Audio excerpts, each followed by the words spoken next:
بداية نتوجه بأحر التعازي لعائلة وذوي الأطفال الأبرياء الذين استشهدوا أمس في عيناته، ونتمنى الشفاء العاجل للجرحى، ونؤكد على ضرورة العمل على توحيد اللبنانيين في مواجهة المجازر التي تستهدف المدنيين وتحييد لبنان وعدم إقحامه في أي مواجهات أو حروب.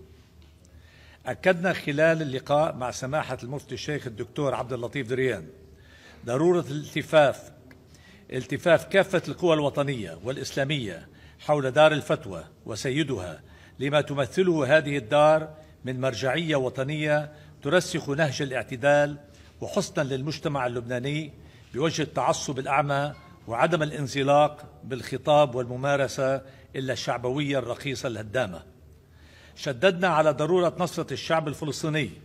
وأهل غزة والوقوف إلى جانب مطالبهم المحقة بالتحرر من الاحتلال ورفع الظلم عنهم وفك الحصار عن القطاع وتأمين دخول المساعدات الإنسانية من دواء وغذاء ومياه ومحروقات بما يؤمن مقومات الحياة الكريمة لأهلنا في غزة.